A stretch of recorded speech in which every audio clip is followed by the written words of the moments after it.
Hello folks, my name's Tony Thomas. I'm getting ready to do you a song that was written by my good friend Mr. John Rice Irwin, the founder of the Museum of Appalachia. The Museum of Appalachia is located just north of Knoxville, Tennessee, right off of I-75. It's open 7 days a week, and this is a learning experience in itself. So come and see us over at the Museum of Appalachia. But like I say, John Rice Irwin wrote this song. It's a true story. It's about the Fratersville mine disaster that happened in May of 1902. This is a true song.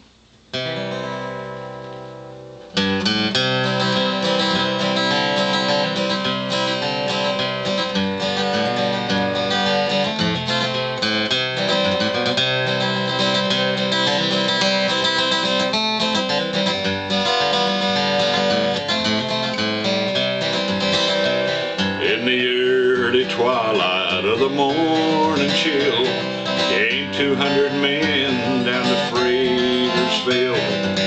Into the mouth so proudly they strode, deep in the mines on the death tracks they rolled. At 7:32 the mountains shrilled, then the mines grew still in Fratersville. Now everybody knew in the countryside a lot of good miners had surely died. 200 men were trapped in that room. They all realized it would be their tomb. The women wept and the children they wept when the mines grew still in Fratersville.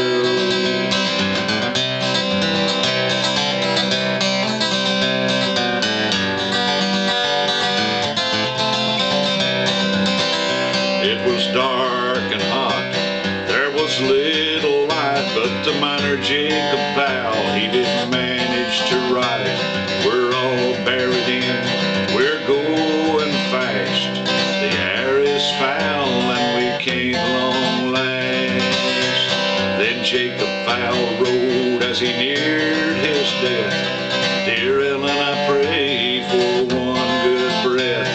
Our little son Albert, that mine by my side, he just passed on but never once cried. There were hundreds of children whose fathers were killed when the mines grew still in Fratersville."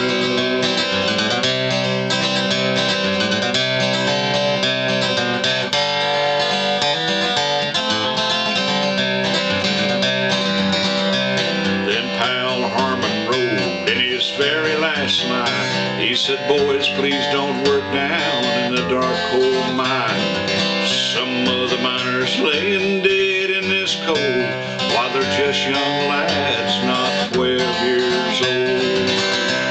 By mid-afternoon, underneath that hill, not a sound was heard down in Fratersville. The last line was written at 2:35. There was not one man who was left alive.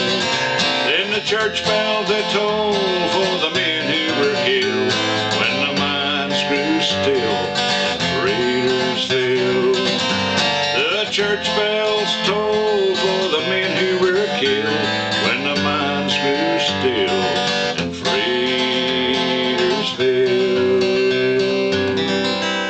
And that's how it was, folks, when the mines grew still in Fratersville. Written by Mr. John Rice Irwin. You can find out a whole lot more about the mining history if you log on to the Coal Creek Watershed Foundation, and they'll let you know what's going on in the area. And until then, we'll be looking at you again. Thank you.